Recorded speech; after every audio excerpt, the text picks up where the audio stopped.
Genesis chapter 3. Now the serpent was more subtle than any beast of the field which the Lord God had made. And he said to the woman, Yea, hath God said, Ye shall not eat of every tree of the garden? And the woman said unto the serpent, We may eat of the fruit of the trees of the garden, but of the fruit of the tree which is in the midst of the garden God hath said, Ye shall not eat of it, neither shall ye touch it, lest ye die.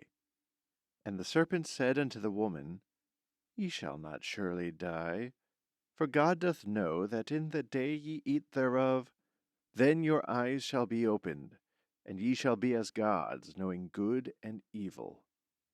And when the woman saw that the tree was good for food, and that it was pleasant to the eyes, and a tree to be desired to make one wise, she took of the fruit thereof, and did eat, and gave also unto her husband with her, and he did eat. And the eyes of them both were opened, and they both knew that they were naked. And they sewed fig leaves together, and made themselves aprons.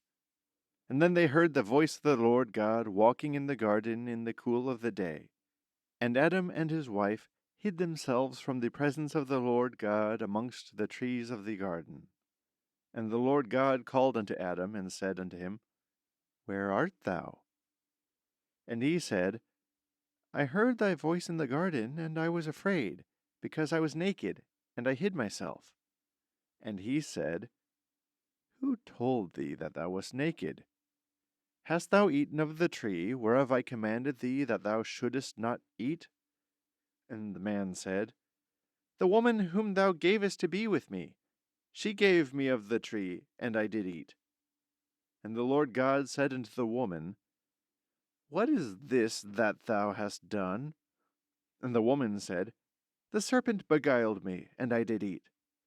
And the Lord God said unto the serpent, Because thou hast done this, thou art cursed above all cattle, and above every beast of the field. Upon thy belly shalt thou go, and dust shalt thou eat all the days of thy life. And I will put enmity between thee and the woman, and between thy seed and her seed. It shall bruise thy head, and thou shalt bruise his heel. Unto the woman he said, I will greatly multiply thy sorrow and thy conception. In sorrow thou shalt bring forth children, and thy desire shall be to thy husband, and he shall rule over thee. And unto Adam he said, Because thou hast hearkened unto the voice of thy wife, and thou hast eaten of the tree of which I commanded thee, saying, Thou shalt not eat of it, cursed is the ground for thy sake. In sorrow shalt thou eat of it all the days of thy life. Thorns also and thistles shall it bring forth to thee, and thou shalt eat the herb of the field. In the sweat of thy face shalt thou eat bread, till thou return unto the ground. For out of it wast thou taken. For dust thou art, and unto dust shalt thou return. And Adam called his wife's name Eve, because she was the mother of all living. Unto Adam also, and to his wife did the Lord God make coats of skins, and clothe them.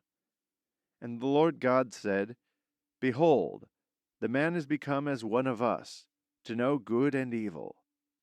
And now, lest he put forth his hand, and take also of the tree of life, and eat, and live forever.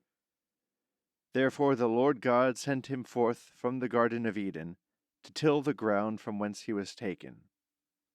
So he drove out the man, and placed at the east of the Garden of Eden cherubims, and a flaming sword which turned every way, to keep the way of the tree of life.